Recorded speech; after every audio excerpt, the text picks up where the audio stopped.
Welcome to Adrianne's kitchen. It's gonna be Adrianne and Lee's kitchen because I'm not feeling super motivated, and so I'm having my sous chef do half the work. Step number 1, wash your hands. Step number 2, handy dandy apron. Step number 3, get yourself a beverage. Passion fruit, truly it is. We're going to make a version of Outback Steakhouse's Alice Springs chicken. It was my mom's favorite Outback Steakhouse recipe or meal. I'm pretty sure she ordered it every time she went to Outback Steakhouse. I was in love with their fries because they were delicious. And their ranch, they had really great ranch. There's not an Outback near us, so I guess I'll just have to make do. Let's get going. Earlier today, I cooked up 3 to 4 pieces of bacon. I chopped it before I cooked it, and so it's already extra crumbly and it's cooled off and greased off from that plate. Over there we're working towards flat, not fat chicken. That's what's happening. And then we're gonna season it, and we're gonna throw it into the leftover bacon grease that's in this pan that I'm reheating, just to cook, sear the sides of the chicken for a few minutes. It's gonna go into a pan. We're going to slather it in honey mustard and mushrooms and the bacon and cheese, and then we're going to put it in the oven for about 30 minutes. So here we go. Hear that sizzle. I just did salt, pepper, and paprika. The recipe that I'm going to link calls for Lowry's seasoning salt and to leave it in the fridge for 30 minutes. I'm just not feeling patient today, so this is what we're going with.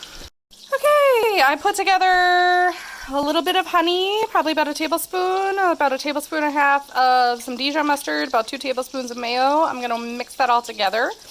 I did have honey mustard, but I rarely use it and it looks like it expired, so that's a bummer. Meanwhile, this chicken, it's just supposed to be 3 to 5 minutes per side because it's just supposed to be getting it crispy like that because we're going to bake it all the way through with our toppings. Okay, now that that's all mixed up, we're just going to layer the top here. It's about a tablespoon probably. And any leftover that you have, you can just use as like a dipping sauce. I usually am not a mustard fan, so the fact that you guys have seen me make 2 recipes with mustard recently, that's kind of funny.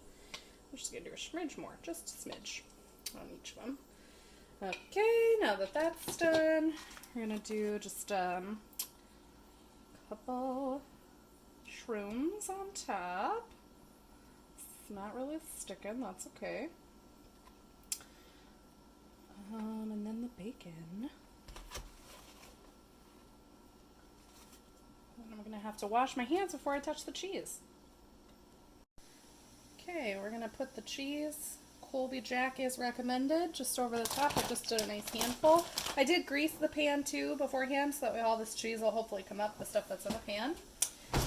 Open her up, stick her in, set a timer for 30 minutes.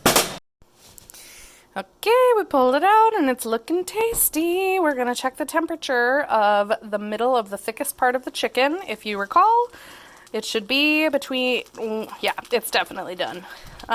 We are looking for 165. That is considered cooked when it comes to chicken, to make sure people don't get sick. And these are for sure done.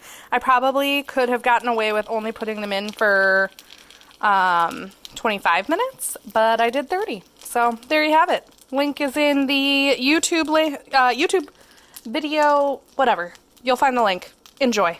Have a good night. 10 out of 10, best thing I've eaten all day.